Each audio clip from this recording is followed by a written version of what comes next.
Hello friends, आज की इस वीडियो में हम एनालाइज करने वाले हैं आईटी सेक्टर की एक अच्छी कंपनी को जिसका नाम है टेक महिंद्रा। तो सबसे पहले अभी मैं जो है निफ्टी आईटी इंडेक्स के चार्ट पर हूँ। एंड आज जैसे जो इंडिया यूएस ट्रेड डील की न्यूज़ आई थी, उसके बाद पूरा निफ्टी में ही गैप अप हुआ और उसके बाद हम देख सकते हैं कि निफ्टी आईटी में भी गैप अप हुआ। एंड यहाँ पर जो हम मैं अपनी प्रीवियस वीडियो में भी डिस्कस कर चुका हूँ, ये तो आप वहाँ पर भी रेफरेंस ले सकते हैं। वहाँ पर मैंने डिटेल एनालिसिस की है काफ़ी सारे आईटी स्टॉक्स की, जिसमें अपॉर्चुनिटी बन रही है ऐड करने के लिए, और एटलीस्ट रडार पर तो आप रख ही सकते हैं। तो अभी हम देख सकते हैं कि ये यहाँ पर कंसोलिडेट कर रहा था 220 ईएमए के ऊपर, ये अपना बेस बना रहा था 20 ईएमए। एंड ये जो इसका कंसोलिडेशन जोन था 39,000 लगभग 40,000 से, और ये लगभग 37,500 के बीच का। तो यहाँ पर इसने ब्रेकआउट दिया, लेकिन क्लोजिंग बेसिस पर ये 38,600 पर ही क्लोज हुआ है, ऊपर क्लोज नहीं हुआ है। जस्ट ये कैंडल बनी है, ये मतलब इसका ओपनिंग प्राइस, जब रेड कैंडल का मतलब है कि ओपनिंग प्राइस इसका ऊपर है और क्लोजिंग प्राइस नीचे है। एंड जो ग्रीन कैंडल होती है उसका मतलब है ओपनिंग प्राइस नीचे है और क्लोजिंग प्राइस ऊपर है। तो यहाँ पर हम देख सकते हैं कि इसने ब्रेकआउट दिया, लेकिन यहाँ पर ये आ गया है। पर अभी क्या है, अभी जब हमें पता है कि 50% से 18% हमारे टैरिफ कर दिए हैं यूएसए ने इंडिया के लिए, तो इसमें आईटी सेक्टर को बहुत ज़्यादा फ़ायदा होगा। एंड आईटी सेक्टर केवल अब आईटी सर्विसेज पर ही नहीं, सेमीकंडक्टर और डेटा सेंटर ऐसे बिजनेसेस में भी आईटी सेक्टर की कंपनी जैसे टीसीएस हो गया, एचसीएल हो गया, और ऐसी कंपनीज फोकस कर रही हैं। तो आज के स्पेसिफिकली हम बात करने जा रहे हैं टेक महिंद्रा के बारे में। तो जस्ट मैं टेक महिंद्रा का चार्ट ओपन कर लेता हूँ। ओके, तो ये मैंने टेक महिंद्रा का चार्ट ओपन कर लिया है। इसमें हम केवल टेक्निकल एनालिसिस करेंगे। तो यहाँ पर अगर हम देखें तो ये टेक महिंद्रा का चार्ट है। एंड इसको अगर मैं वीकली बेसिस पर कर लूँ, वीकली बेसिस इसलिए क्योंकि ये काफ़ी बड़ा इसमें एक पैटर्न बन रहा है। हम देख सकते हैं पूरा एक कप, देन ये बड़ा सा, इसने एक छोटा सा हैंडल बनाने की कोशिश की लेकिन यहाँ से ही रिजेक्ट हो गया, तो हम ये पूरा ही हैंडल मानेंगे। तो ये पूरा एक ये कप, देन ये पूरा हैंडल बन रहा है। और आज जो इसमें बाउंस बैक आया था, आज जो पंप आया था, उसकी वजह से इसने ऑल टाइम हाई पर का ब्रेकआउट देने की कोशिश की, लेकिन क्लोजिंग बेसिस पर ये नीचे ही क्लोज हुआ है। तो एक इसका टॉप सबसे पहले इसने लगाया था 27 दिसंबर 2021 में टेक महिंद्रा ने। देन उसके बाद इसमें एक गिरावट आई, गिरावट आने के बाद इसने यहाँ पर ईएमए क्लस्टर के साथ देख सकते हैं आप वीकली बेसिस पर, तो काफ़ी अच्छी रैली दी, रिकवर हुआ। रिकवर होने के बाद दोबारा से इसने इस लेवल पर आया और कोशिश की इसको, कोशिश नहीं कर पाया, एक बेसिकली यहाँ से ही रिजेक्ट हो गया। यहाँ से रिजेक्ट होने के बाद देन फिर ये इसमें गिरावट आई और रिकवरी आई, देन फिर हम देख सकते हैं एक छोटी सी गिरावट, देन अभी ये यहाँ से इसने चलना शुरू किया है। एंड अभी अगर हम इस जो कंपनी है टेक महिंद्रा, इसके थोड़ी हिस्ट्री में चलें और जाकर देखें, तो हम यहाँ पर देख सकते हैं जब भी इसने ऐसी बड़ी बड़ी गिरावट दी, यहाँ पर इसने ऑल टाइम हाई बनाया, देन इसने गिरावट दी और कंसोलिडेट किया, और जब इस ऑल टाइम हाई का इसने ब्रेकआउट दिया, यहाँ पर इसने ब्रेकआउट दिया है, उसके बाद हम देख सकते हैं कि बेसिकली इसने यहाँ पर आकर ब्रेकआउट दिया है इस लेवल पर। देन इसके बाद इसमें काफ़ी अच्छी रैली आई। तो ये यहाँ से अगर हम देखें 740 का जो लेवल है, लगभग 740 के लेवल से चलकर इसने रैली दी है 1800 तक के लेवल को, यानी कि लगभग हमें यहाँ पर 1.5 टाइम्स का प्रॉफिट हुआ है।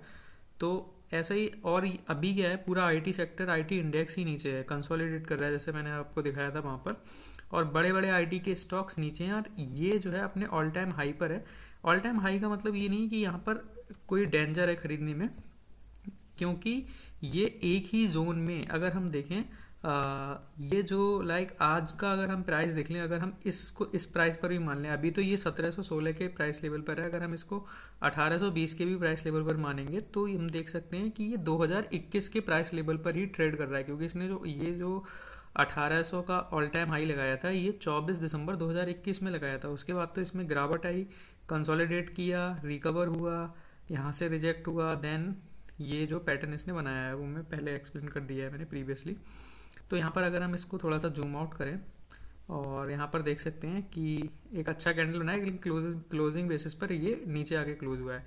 अब अगर ये यहाँ से चलता है और इस 1800 के लेवल के ऊपर बैठ जाता है, या फिर यहाँ पर या तो ये यहाँ पर आए और यहाँ पर higher high and higher low का पैटर्न बनाए, देन जो हमारा हायर लो होगा उसका स्ट्रिक्ट स्टॉप लॉस लेकर उसको हम राइड करेंगे। जैसे कि अभी हमने सिल्वर और गोल्ड में देखा, अगर सिल्वर में आपने जब उसका ब्रेकआउट आया था और उसको आपने अगर राइड किया होता तो उसमें काफ़ी अच्छा प्रॉफिट बनता। तो यहाँ पर ये ऑल टाइम हाई पर होगा, तो हम ट्रेलिंग स्टॉप लॉस लगाएंगे। यहाँ पर पहले स्टॉप लॉस लगाया, देन जब यहाँ पर आगे चल के ये एक और लो एंड हाई बनाएगा, देन ये जो लो बनेगा ये हमारा स्टॉप लॉस हो जाएगा। यानी कि इससे यहाँ इस लेवल से और इस लेवल के बीच का जो प्रॉफिट है वो हमने सिक्योर कर लिया। उसके बाद जब जैसे जैसे ये आगे चलेगा वैसे वैसे हम स्टॉप लॉस को ट्रेल करते जाएंगे।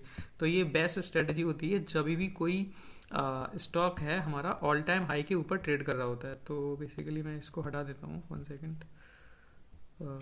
ओके ओके, ये मैंने यहाँ पर हटा दिया।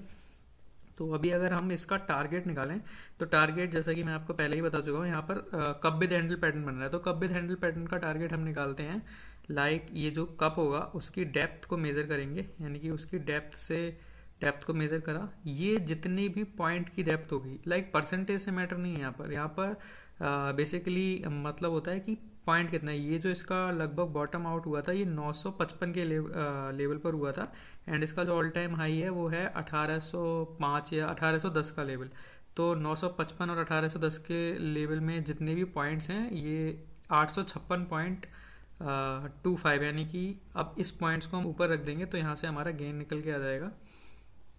तो यहाँ पर ये जो है ऑल टाइम हाई का ब्रेकआउट है, तो यहाँ पर एज सच ऊपर कोई भी रेजिस्टेंस नहीं है। बट यहाँ पर जो हमारा टारगेट हमने एक तरह से कप विद हैंडल वाली जो पैटर्न है उसकी अप्रोच से निकाला है, वो हमारा टारगेट आया है लगभग 2678, लगभग 2650 या फिर 2700 के आसपास के रेंज में हमारा पास टारगेट है। तो ये एक अच्छी अपॉर्चुनिटी हो सकती है आईटी सेक्टर में, क्योंकि आईटी सेक्टर पूरा सेक्टर अभी अंडर वैल्यूड है, एंड ये कंपनी स्पेसिफिकली भी अंडर वैल्यूड है, क्योंकि एक तो ये अपने 2021 लगभग आज से 5 साल पुराने ही प्राइस लेवल पर ट्रेड कर रही है। तो ये एक तरह से मल्टी ईयर ब्रेकआउट भी होगा, और जब भी मल्टी ईयर ब्रेकआउट होता है किसी भी स्टॉक में तो वहाँ से हमें काफ़ी अच्छी रैली देखने को मिलती है। इसका एग्जाम्पल ले सकते हैं आप पीएसयू बैंक, जैसे कि हो गया पंजाब नेशनल हो गया, या फिर कैनरा हो गया, या फिर यूनियन हो गया, जिसको हम डिस्कस कर चुके अपनी प्रीवियस वीडियोज़ में। तो अगर आपको मेरा कंटेंट पसंद आ रहा हो, अगर आप मेरी एनालिसिस से टेक्निकल एनालिसिस समझ पा रहे हैं, सीख पा रहे हैं, तो मेरे चैनल को जरूर सब्सक्राइब करें, मुझे सपोर्ट करें। Thank you.